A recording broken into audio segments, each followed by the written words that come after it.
The man just licked his finger and immediately judged that it would rain heavily on the mountain soon. He quickly stopped his companions who were about to go into the mountain, explained to them that climbing the mountain might be dangerous when it rained, and also suggested that they go back to the hotel as soon as possible. However, the guide who claimed to be an expert refused to believe the man. He said that according to the weather forecast, there would be no possibility of rain in the next 7 days. The man explained that the air was very stuffy and hot that day, and cumulonimbus clouds could be seen in the distance. These were all signs that rain was coming. But even so, no one was willing to believe him.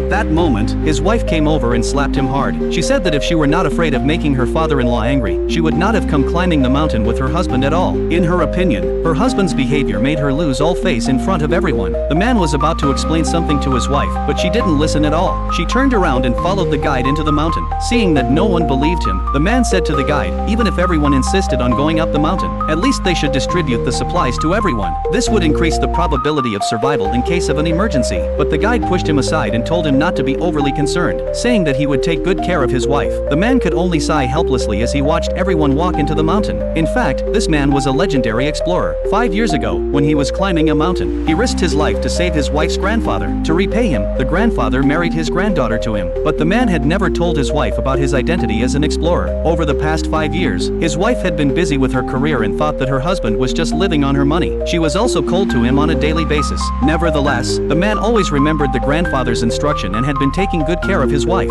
So he took out the expedition knife that had been dusty for 5 years and walked alone into the mountain. Meanwhile, the team had already entered the mountain. Outside the warning sign, a dense forest that no one had ever set foot in stretched out. Everyone in the team was a little afraid of wild animals, but the guide said confidently that the campsite he had chosen was absolutely safe. There was no need to be afraid as long as he was there. Seeing how confident the guide was, everyone followed him and continued walking forward. At that moment, there was a sudden movement around them. Everyone thought it was a wild animal coming, but the man walked out of the grass. He told everyone that the path they were taking now was very likely to have a landslide. Upon hearing this, the guide immediately thought he was lying, because the man had just said it would only rain, and now he was saying there would be a landslide. The others also did not believe the man's words. But unexpectedly, the next second, a loud thunderclap suddenly rang out in the sky, and then it began to rain heavily. Even so, the guide was still telling everyone that this was a normal phenomenon and there would be no danger. At this time, the man suddenly interrupted the guide. He pressed his ear to the ground, then picked up a piece of soil and told everyone that a mudslide was coming soon. However, no one believed him. The man's younger brother even took out his mobile phone and started a live broadcast, wanting everyone to see how his brother was making a fool of himself. The man's wife could no longer stand it. She said angrily that she would divorce the man after coming down from the mountain. The guide stood aside, secretly rejoicing in his heart. But at that moment, a piece of mud hit the man's younger brother on the head. When everyone looked towards the nearby mountain, they realized that a terrible landslide was approaching. But it was too late by then. They didn't even have time to run away.